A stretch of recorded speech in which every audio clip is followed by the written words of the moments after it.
Eh bien bonsoir à tous les amis, supporters, supportrices parisiens, amoureux du football, supporters d'autres clubs, supporters de Bruges, supportrices de Bruges. Eh ouais, je vous oublie pas malgré que vous avez pris 5-0, je ne vous oublie pas, hein, les amis, courage à vous, hein.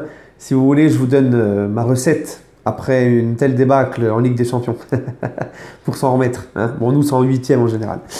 Non les amis, franchement, je suis très heureux, hein. Pour ceux qui me suivent sur Snap, vous avez vu quand j'étais heureux devant le match. J'en profite pour refaire de la pub pour mon Snap. Parisien 88 DBRF. Tout en minuscule, tout attaché. Voilà, Parisien 88 DBRF. Pour suivre tout au long de la journée ce que je fais, etc., etc. Voilà les amis. Donc on va commencer par les 3 points. Mon premier point de la rencontre, c'est un PSG à deux visages. Parce que première mi-temps, j'ai vu un Paris Saint-Germain très faible. Un Paris Saint-Germain dominé. Un Paris Saint-Germain très brouillon. J'ai vu un PSG dans la continuité de ce que j'ai vu face au Galatasaray. Hein. Je vous avais dit que face au Galatasaray, les amis, on avait été vraiment assez brouillon. On avait du mal à ressortir les ballons, surtout en deuxième mi-temps. On avait fait 25 bonnes premières minutes. Après, c'était beaucoup moins bien. On était en autogestion. On avait trop levé le pied. C'était vraiment difficile au Galatasaray. Mais c'était une victoire dans la douleur, mais victoire quand même. Et je vous avais dit que tout n'avait pas été parfait. Et là, ce soir, la première mi-temps du PSG, je crois que c'est la première mi-temps la plus dégueulasse. C'est la mi-temps la plus dégueulasse en Ligue des Champions cette saison de nos Parisiens. On avait pourtant bien commencé, 10 minutes de jeu, ouverture du score, magnifique ballon de Thiago Silva, et on va y revenir, Thiago Silva qui a été monstrueux ce soir, pour Di Maria qui lui aussi a été monstrueux, en une touche, pour Icardi qui a mis son doublé, qui a aussi été très bon. Voilà les amis, donc là je me dis, Bruges ne bloque pas, ne met pas le bus, Bruges se découvre, Bruges propose du jeu, et là je me dis, en se découvrant, ça va nous donner une profondeur de jeu, il y aura des espaces, parce que Bruges ne bloque pas. Mais malheureusement, eh ben, on ne fait pas le taf. Beaucoup de brouillon, voilà, on lève trop le pied, on se fait malmener. Heureusement qu'on a été solide derrière dans cette première mi-temps. Seul point positif, c'est cette solidité défensive et le fait que Marquinhos et Herrera redescendent dans les phases offensives de l'adversaire pour donner un coup de pouce à la défense.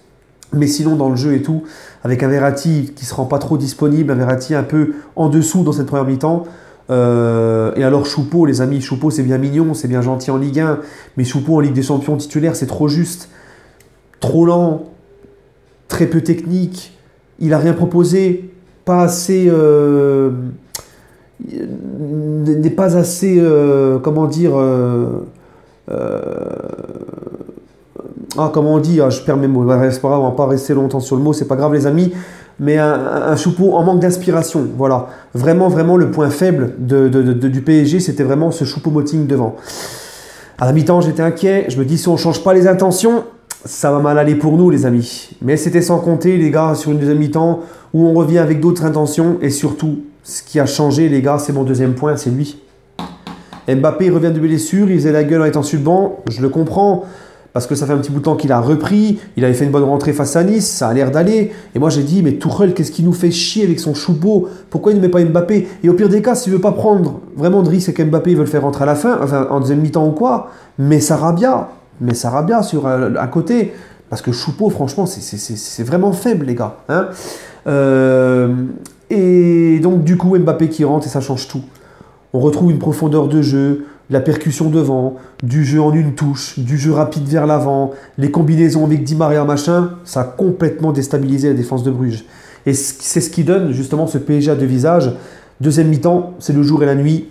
Mbappé il rentre, il marque, ça fait 2-0. Ensuite, passe décisif pour Icardi, ça fait 3-0. Ensuite, 4-0, encore une passe Di Maria pour Mbappé. Et encore Di Maria pour Mbappé, 5-0. C'était vraiment le duo magique, Mbappé-Di Maria. On peut même parler de trio avec Icardi, son compte son doublé. Voilà les amis. Hein, donc, Neymar, petit coucou. Tu peux rester blessé. Comme j'ai dit, toi, j'attends rien de toi. Tu peux rester blessé. On a ce qu'il faut, les gars. Hein. Franchement, les gars, un vrai régal. Mais par contre, le point négatif, les blessures. Eh les amis, c'est un truc de ouf, les blessures, là. Encore 2 blessures, c'est la moyenne par match. On a toujours 2 blessés par match. C'est un truc de dingue, les gars. Les blessures, et en plus de ça, ce que je ne comprends pas, c'est que c'est encore des blessures musculaires. Donc, encore une fois, je confirme ce que je dis, et les informations d'RMC confirment ce que je dis depuis le début, il y a sûrement un problème dans la préparation du staff de Tuchel. Mais quand j'ai dit ça, j'en avais pris plein la gueule. Mais le temps me donne raison à chaque fois. Voilà. Voilà les amis, donc les 3 points. C'était 3 points de la rencontre. La composition d'équipe, les amis, bon ben Navas au cage, Meunier à droite, Bernat à gauche, Thiago Silva qui me bien en défense centrale, Marquinhos, Verratti, Herrera au milieu, et devant, Choupo, Icardi, Di Maria. Voilà, donc comme je vous l'ai dit les amis, j'ai fait le résumé du match, je ne vais pas reparler du match. Par contre les gars, il y a un point que je voulais voir avec vous, c'est Cavani. Ça fait quand même 2 fois qu'il est dans le groupe, Cavani, ça fait un petit bout de temps qu'il a repris collectivement l'entraînement, il a l'air de plus avoir de gêne. Pourquoi tu ne fais pas rentrer Cavani dans ce match? Quand le match est plié, pourquoi tu ne le fais pas rentrer? C'est quoi ce changement de Diallo ou même Paredes à la place de Icardi? Pourquoi tu ne fais pas un poste pour poste avec Cavani? C'est quoi vraiment le problème avec Tuchel de Cavani? Je ne demande pas à ce que Cavani soit titulaire, parce que pour moi, Icardi est plus complémentaire avec les Mbappé, les Di Maria et tout que Cavani. Cavani qui est un petit peu sur la pente descendante, mais le mec c'est ton meilleur buteur historique. Le mec, il a toujours mouillé le maillot pour le club, donc ne le mets pas au placard, d'accord? Fais-le rentrer, il peut au moins rentrer, c'est pas interdit. Je comprends pas, franchement je comprends pas, j'ai un esprit un peu d'injustice envers lui qui commence à me gonfler, mais bon, qu'est-ce que vous voulez que j'y fasse? Sinon les amis, franchement super match, on est presque qualifié. On va pas se mentir, match retour c'est contre Bruges au Parc, le Real a gagné contre le Galatasaray, donc ça fait PSG 9 points. Real Madrid 4 points, Bruges 2 points, Galatasaray 1 point. Voilà, donc le Real revient deuxième. Donc si on bat Bruges au Parc, je pense qu'on est quasiment qualifié. Même là, hein, c'est presque fait, on va dire. 7 points d'avance sur Bruges, troisième, à 3 journées de la fin, ça serait cataclysmique qu'on ne passe pas. Donc voilà les amis, il faut assurer cette première place. Hein. Ensuite, mes tops, mes flops. Alors mes tops les gars, Thiago Silva derrière, monstrueux. Quand il est comme ça, Thiago Silva, monstrueux. Franchement, magnifique dans la relance, dur sur l'homme, l'anticipation. Bref, excellent. Mon autre top, j'en ai plusieurs en fait. J'en mets toujours 3 maximum. Mais là, j'en ai trop, j'en ai plusieurs. J'ai Herrera, les gars, il a fait un match exceptionnel au milieu. Hein, sur les phases offensives, défensives, il a été partout, au four et au moulin. Techniquement, c'est très intéressant. J'ai beaucoup aimé Herrera. Et puis, franchement, Icardi pour son doublé. Mbappé pour son entrée exceptionnelle. Et Di Maria, les gars. Di Maria, c'est notre meilleur joueur depuis janvier. Je veux rien savoir. Parlez-moi pas de Neymar ou je ne sais pas qui. Di Maria, c'est notre meilleur joueur le plus régulier depuis janvier. Il a encore marqué. Il a encore fait 3 passes décisives et il est impliqué sur un 4e but, je crois. C'est un truc de fou ce qu'il fait Di Maria, les gars. C'est vraiment un truc de fou. Voilà, les amis. Et mes flops, Choupo. Choupo en flop. Et Choupo et... Non, bah c'est tout en flop. Hein. Choupo, voilà. Choupo, puis Verratti pour sa première mi-temps. J'en attends plus de Verratti. Marco, bordel. Avec la technique que tu as, rends-toi plus disponible. C'est dans ces matchs-là qu'on a besoin de toi au milieu. Je l'ai senti moins important au milieu, moins en vue.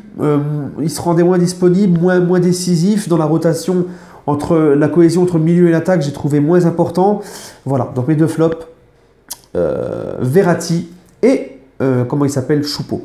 Voilà les amis, sur ce, donnez-moi votre ressenti de cette rencontre. En tout cas, je suis très très fier, très content. Encore une fois, pas d'enflammade. C'est en 8e qu'on attend vraiment les choses sérieuses. Mais en attendant, on ne peut pas trop se plaindre hein, sur cette Ligue des Champions. Sur ce les amis, prenez soin de vous et allez Paris.